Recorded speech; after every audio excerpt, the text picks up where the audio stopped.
You heard a lot of musicians, I'm not going to give you more songs. You can pretty easy. I'm going to share a story, tell you, recite a poem, and leave you with a question to ponder. So my name is Subudh, and I just came to Santa Cruz, stepped for the spring, maybe I'll stay in the summer, who knows. And my name is Subudh. Budh means, Budh is from Buddhism, Sanskrit, Budh. Su means good. So I'm like a good Buddha, a good enlightened one. And you might say that's wishful thinking on my parents' part. But they didn't actually name me. And this is a true story, honest to goodness true story. When I was born, my dad and his family were seriously into this Indian guru dude. And he looked like a real, he had that like huge 70s afro, the guru. And my parents were like serious devotees. My dad was serious devotee, my mom was not. So he had decided that only the guru is going to name me. But he was really hard to get a hold of, the guru. He had a whole system. You could go attend his events, but you had to write a petition and put it in an envelope. And the folks there would decide whose petition was worthy of the guru's attention. So for 3 years, I didn't have a name. And my mom was getting so frustrated. This stupid brat needs a name. What the hell is going on? So finally, he comes to town. He's having a big gathering, and my mom shows up, but he's still really hard to get a hold of. All of the meetings are done until finally he's surrounded by a throng of people, and there's no way she can reach him. So my other brother, he was 5 at that time, so she tells him, you squeeze through the crowd and pull at his ropes. So my other brother goes through, he pulls at the guru's ropes. He said, well, what do you want? Can you name my brother? So he looks at me, he goes, oh, I think this kid is going to be smart. We'll call him Subudh.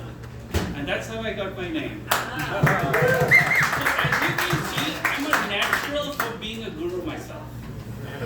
I think that's going to be my life, my eventual incarnation. I like this color, this orange color. I'm going to have all my disciples wear this. All of you, it'll be a piece of cake to have you follow me. But I'm going to make it really easy for you. All of this stuff everyone loves to do, all the manifestation, the secret, all of that nonsense, your inner child stuff, all that stuff, you can chuck it down the well. You don't need any of that. You're better off getting a tattoo. I'm going to share some wisdom. This is the ultimate spiritual wisdom. After this, you'll never need another self-help book. Okay? And it goes in poem form. It goes like this. There once was a boy named Gimme Some Roy. And if you've heard this before, you can hear it again. There once was a boy named Gimme Some Roy. He was nothing like me or you. For laying back and getting high was all he cared to do. As a kid, he sat in the cellar sniffing airplane glue. And then he smoked some banana peels, and that was the thing to do. He tried aspirin and Coca-Cola, he breathed helium on the sly, and his life became an endless quest to find the perfect high. But grass just made him want to eat chocolate chip pizza all night. And the things he wrote when he was stoned looked like shit in the morning light. Speed made him rap all day. Reg laid him too far back. Cocaine rolls was sweet to the nose. But the price nearly broke his back. He tried PCP, he tried THC, they didn't do the trick. Poppers nearly blew his heart, mushrooms made him sick. Acid made him see the light, but he didn't remember it too long. Hash was a little too weak, and smack way too strong. Quaaludes made him stumble, boobs just made him cry. And then he heard of a cat named Baba Fats, who knew of the perfect high. Now Baba Fats was a hermit cat who lived high up in Nepal, on a craggy mountain top, up a sheer and icy wall. Well, hell, says Roy, I'm a strong boy. I'll crawl or I'll climb or I'll fly. I'll find that guru who'll give me the clue as to what's the perfect high. So on and off goes Gimme Some Roy to a land that knows no time, up a trail no man could conquer, to a cliff no man could climb. For 14 years he climbs and back down again he slides. He sits and cries and tries again, pursuing the perfect high. He's grinding his teeth, he's coughing blood, he's aching and shaking and weak, starving and sore, bleeding and tore. At last, he reaches the mountain peak.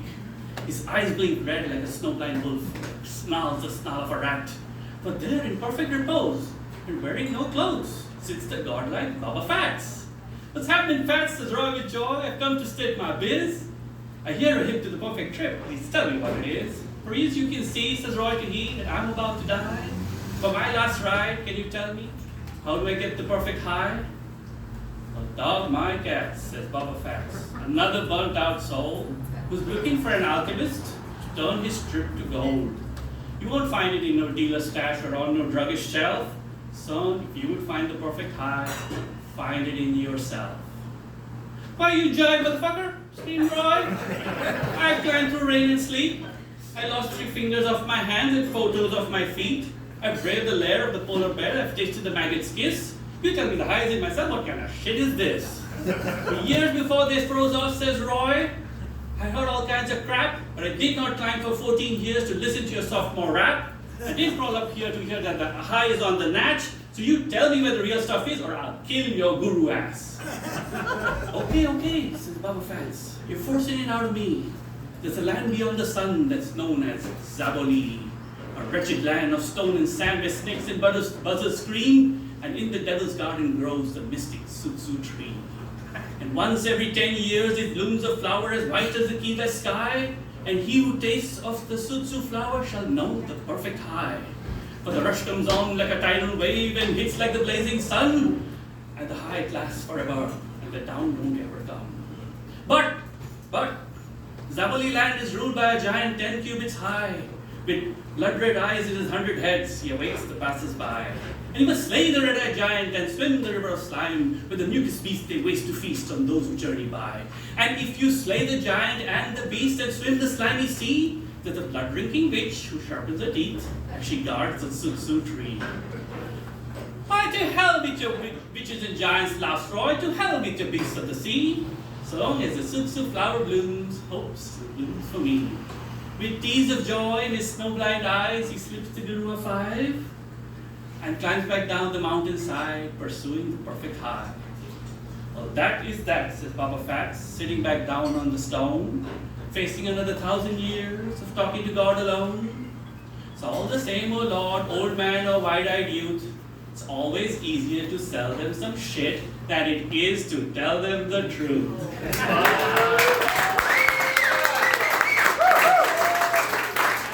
And here's my question for you. So this is a very interesting coffee house. I've been here a couple of times.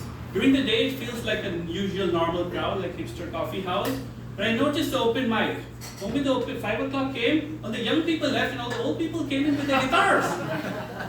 So my question is, how many old Santa Cruz hippies does it take to change a light bulb? How many? The answer I will give you at the next open mic.